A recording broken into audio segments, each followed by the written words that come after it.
broadcasting live from an undisclosed location. This is the TCMMA podcast with your host, Chris Cross. Boom! Boom! Boom! Boom! Boom! Christopher, then you know what? Then maybe that you got a problem because you got a problem because you got a problem because Whoa! you got a problem because Boom! What up? What up? It's your boy Chris Cross checking in. This is the TCMMA podcast. UFC 300 just around the corner. I mean, it is here, ladies and gentlemen. It goes down tomorrow. Well, depending on when you're listening to this, right? If you're listening on Saturday, it goes down today. So let's get hyped up, man. Let's get going. But before we jump into it, gotta address the elephant in the room, the new headphones. We've used the same ones for 4 years. Got a new one today. We're trying it out, testing it out. These things are huge, man. I look like I'm about to go DJ in the nightclub or something. These things are huge, man. They're absolutely huge. But I like it. So far, so good. You know? And, yeah, they're huge. So I wanted to address it because you're probably tuning in and like, what is that on your head, Chris Cross? What is that on your head? So let's jump into it. UFC 300 last minute ticket prices will surprise you, including $1,838 for floor seats. Gosh. $1,800 for floor seats. That's crazy. Conor McGregor praises Dana White for upping fight bonuses to $300K for UFC 300. And he should, because the UFC is also on record as saying they're probably going to reach the plateau of 1 million pay-per-view buys. Something like 18 million at the gate.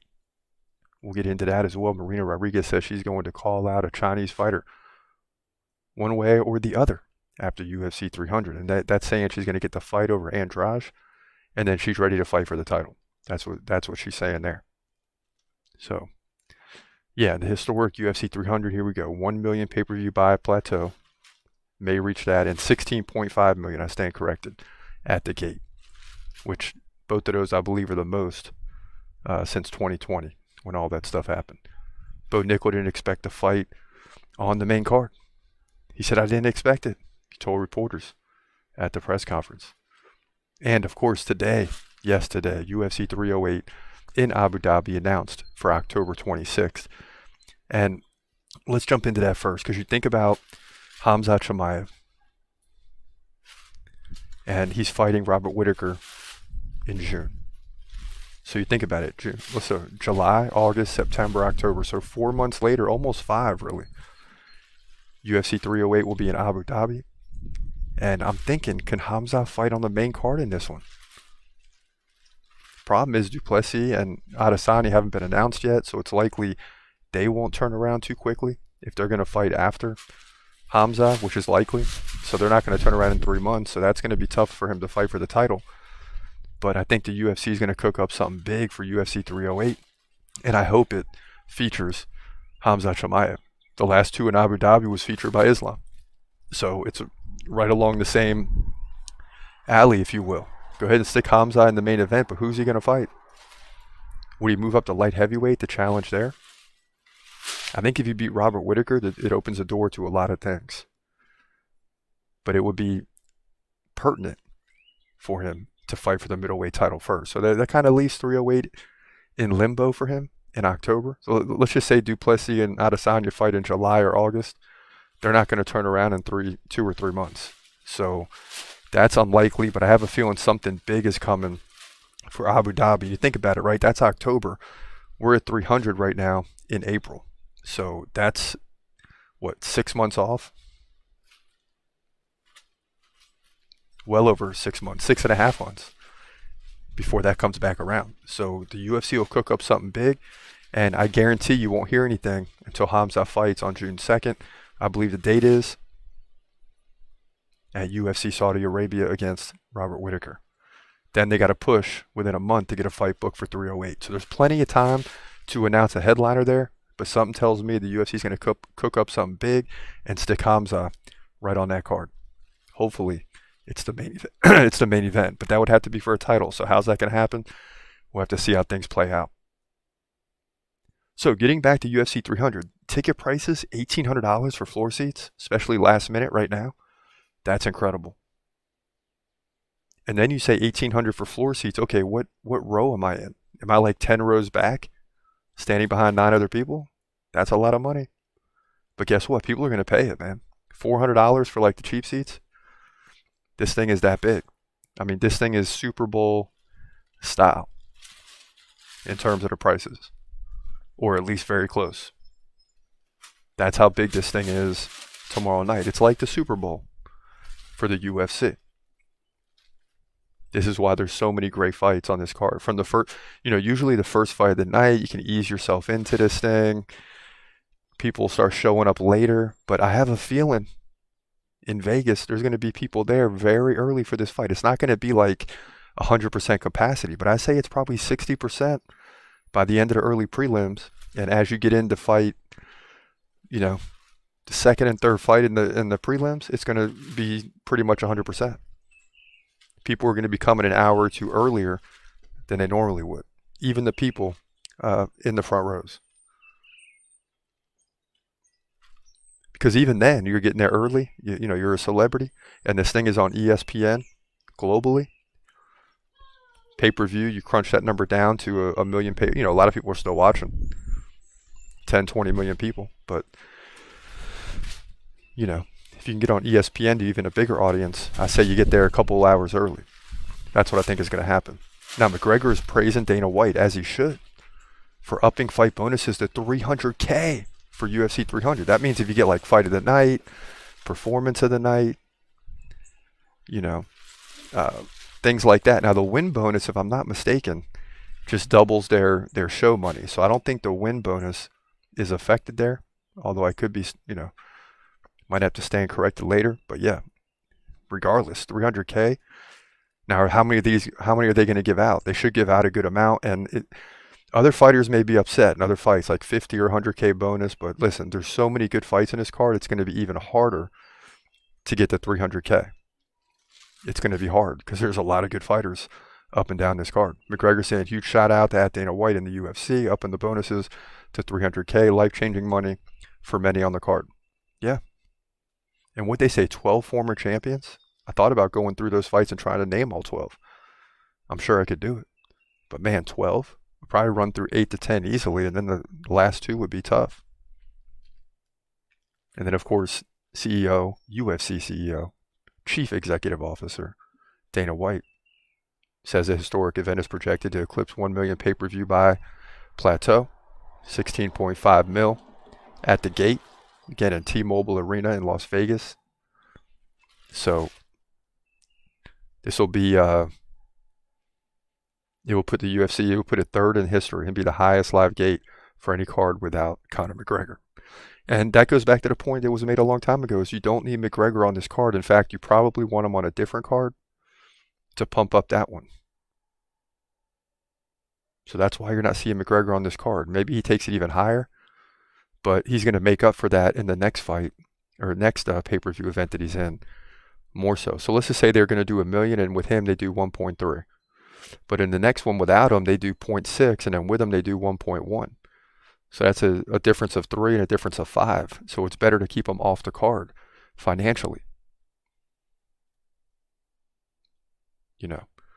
And that's 200,000 buys, times 70. So, that's a lot of money for McGregor not to fight at 300.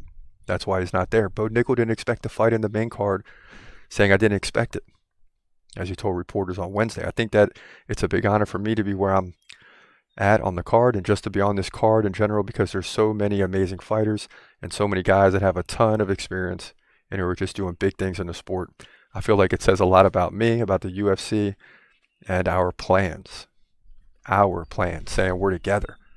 The UFC and Bo Nickal are together.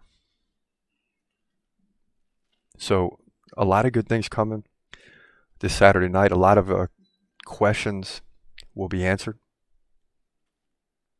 A lot of questions going to be answered in multiple fights. And that always makes for a very interesting night, to say the least. Now, there's a couple of predictions we didn't get into just yet, so let's get into one right now, and that's Bobby Green and Jim Miller, a big lightweight showdown. Check out this prediction. In the lightweight division at UFC 300, a lot of lightweight division fights on this card. You gotta love it. It's the best division, arguably, in the UFC. Now, Bobby Green, 31-15. Jim Miller, 37-17. Getting ready to lock horns. Two veterans of the game. Bobby Green, 2 inches taller, just 2 inches at 5'10". He's 37. He's getting up there, but Jim Miller's 40. Both guys with a 71-inch reach. Bobby Green, right-hander. Jim Miller, southpaw. Bobby Green, very active. That's what he's known for. Over 6 significant strikes per minute to 3 for Jim Miller. So big difference there. Miller gets like a takedown every other round. Bobby Green will get like one every 3 rounds. So not much difference on the ground, at least in terms of the takedowns. Now, Bobby Green, 74% takedown defense. He lost to Jalen Turner, a guy that's on the rise by first-round KO. But before that, he went toe-to-toe with Grant Dawson and Tony Ferguson and beat them both by finish. One of them KO against Dawson, the other one a submission against Ferguson. So look out. Jim Miller, I believe this might be his send-off fight. We'll see. Coming off the win against Gabriel Benitez by submission. He beat Jesse Butler by KO. Lost to Alexander Hernandez and beat Donald the Cowboy Cerrone. Now, both of these guys are warriors. They're basically coming together, and this thing is going to be an all-out striking affair. Jim Miller may go for some takedowns, but I expect this thing to stay standing, especially with Bobby Green's 74% takedown defense. And if Bobby Green can keep the fight standing like I think he will, he'll win in dominating fashion on the feet, and that's what I think is going to happen. Sorry, Jim Miller, this is a send-off fight, and he retires, but I got to go with Bobby Green here to get the victory, to move to 32-15. Will he get the finish? I don't know, but he's getting a win. Lightweight division, UFC 300. Yeah, man. I love the lightweight division. The lightweight division is ridiculous because you just never know what's going to happen. That's kind of how this fight's going to go. Now, I thought this was Jim Miller's send-off fight, but now they're saying maybe not. He wants to make a run for another title. That's not going to happen. But I'd rather him sound that way than talking about a retirement before a fight starts. That's never a good idea. And we know that because Dana White tells us that all the time. A couple people getting involved in the chat room. Outlaw 1089 says, yo. Antrey says, hey, Chris, what if somehow UFC makes Islam Makhachev versus Khamzat Chimaev? Oh, no. At Abu Dhabi this year. Whom will you be rooting for? Well, that's easy. I'm rooting for Khamzat no matter what. But absolutely under no circumstance, if you're the UFC, right now, do you let Islam and Khamzat fight. Now, Islam's at 155 and Khamzat's at 185, so that's likely not to happen. Unless Islam's going up to 185, and then it's probably not a good chance for him there because Khamzat's just going to be much stronger. But you never know with these things, right? And but I don't think Abu Dhabi wants to have two guys they would normally root for heavily to be fighting against each other. So I don't see that happening. But, you know, interesting point. Interesting point. Because again, you never know which way the UFC is going to go with this stuff. Now, another fight that we didn't get into yet, that we should have got into earlier in the week, is Zhang Weili and Yan Xiaonan. I mean, this thing is for the title. It's a big one. And it can go either way. And since Marina Rodriguez, she said she's going to be calling out one of these fighters afterwards. She said, you know, when she wins, she will call out a Chinese fighter. And by the time this fight comes, we'll already know if she won that fight. But either way, a Chinese fighter is going to win. And she's fighting earlier, so she's going to call them out. She can call them both out. Just say, I want the winner of that fight. But it's going to be highly interesting. And the good thing for China is no matter what, someone from China is walking out with the belt. Let's get into it right now. In the women's strawweight division, for the women's strawweight division title, got Zhang Weili, current champion, 24-3, taking on Yan Xiaonan, who comes in at 17-3. This is China versus China for the belt. So guess what? China can't lose in this one, right? Xiaonan, 1 inch taller at 5'5". She's 34, so is Zhang Weili. Both have a 63-inch reach. Weili, switch stance. Yan Xiaonan stands right-handed. Both are well over 5.5 significant strikes per minute, so no big difference there. But Zhang Weili will land like a takedown per round, while Xiaonan gets one like every 3 rounds. So big difference. Now Magnum, aka Wiley, 66% takedown defense, not great. Coming off 3 back-to-back wins against Lemos, decision. She also beat Carla Esparza for the belt by submission, and Joanna Jędrzejczyk by spinning back fist KO. So she's on a roll and back into prime form right now. Now Jan Xiaonan beat Jessica Andrade, big win by first round KO. That's crazy. Mackenzie Dern, majority decision, but dominated that fight 113-61 in significant strikes. So both are rolling right now. Both are pretty, even, about the same takedown defense. I'd say Zhang Weili has a slight advantage in striking and a big advantage on the takedowns. So we're going to have to see how this thing plays out, but I can't go against Zhang Weili right now. I mean, she came back and got the belt, has won 3 in a row. She's got all the momentum in the world. Look for her to win and maintain her glory to move to 25-3 here, women's strawweight division, UFC 300. Yeah, you would think the champ has a good chance to win this one. I don't think anyone's on her level right now. Rose Namajunas could potentially beat her, but she's moving up. Maybe back down. Who knows? We'll see. But yeah, Zhang Weili wins, and if she keeps winning, we're going to need a fresh fighter to take her on, or we're going to need Rose Namajunas to come back down and fight her, I believe, a 3rd time. But yeah, Zhang Weili wins this one. Now, as we jump into the Q&A, Altapo Maktapo, we haven't seen him in a while. He says, hey, Chris, UFC 300 is a very good card. First time I've been excited for a while. And that's a great statement, because we do these every week. And everybody's always saying, how are the fights this week? Who's fighting? I'm like, they're all right. They're all right. Pay-per-view's always good. But 300 is a big one. It's like, this is why the fights haven't been great leading up. Not terrible, but just not any really big fights except for the main event in the pay-per-views.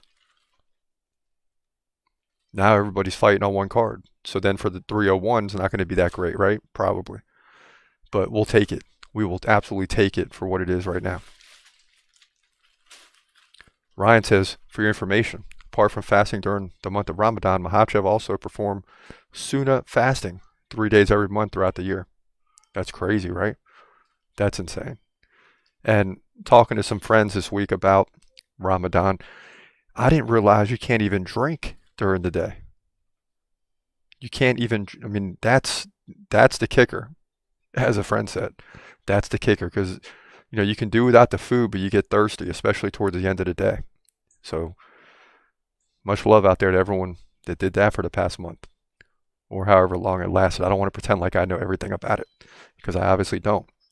The Master says, I have a feeling Armand has been cooking something special for Oliveira. Oh, you think so? I think Oliveira wins. He's going to come in with a great game plan or win convincingly. Oh, wow. We'll see. Lightweight division, you just never know.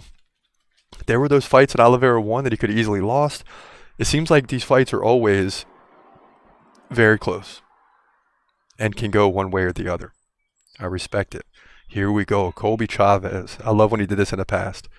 Says Hill by KO 4. Zhang, decision. Holloway, decision. Wow. Saruki and KO 1 over Oliveira. Bo Nickal sub 1. I think KO. But yeah, when you're dealing with Cody Brundage who has some power, yeah, probably it could be a sub. You're right. Prohaska, KO 1. Calvin Kattar, decision. Holm, decision. Yusuf, decision. Turner, KO 1. I like that. Rodriguez, KO 2. Marina over Andrade. Bobby Green, decision over Jim Miller. And Garbrandt, decision over Figueiredo. I love it. And we'll revisit this on the reaction show Sunday. After this all plays out, we'll revisit this. See how our picks went. See how Colby's picks went. And we'll go from there. Last time he put these up, he beat me pretty good. So we'll see what happens now. It's comeback time. At Icon says, dominate? Probably not. Speaking of Yuri over Alexander Rakic. Will be a competitive fight, 50-50 on this one, but I will go with Yuri via decision. I respect it. Another one weighs in on Khamzat. Not sure why my comment went away. But as a Muslim, I love your insight on fasting. Others think of it as extreme without seeing the health benefits. Also can't wait for Khamzat fight. Yeah, and again, I don't want to pretend I know a lot about this stuff. I don't. I understand the fasting part. I understand how long it goes for. I didn't realize you can't drink fluids like water or a Gatorade or a Coke or anything like that. You just gotta, when the sun's up, when it's light, you can't eat or drink anything. So who am I to say anything against that? I mean, that's willpower right there. I mean, that is absolute willpower, for sure. For sure. Respect it. Khamzat went through it. Islam went through it. I know the Muslim community around here had like 800 people at like a barbecue or cookout or something the day when fasting ended. So that's got to be fun too, man. It's highly interesting, to say the least. And to get through that is incredible. Much love out there to everyone who went through the fasting. I can't do it myself, but I'm intrigued by it. But listen, for now, that's going to do it, man. We tried out the new headset. This thing is huge, baby. This thing is huge. Look, I'm going to the club. Not to dance, but to DJ. But anyway, it's your boy Chris Cross. Hope you have a great day and God bless as always. Peace.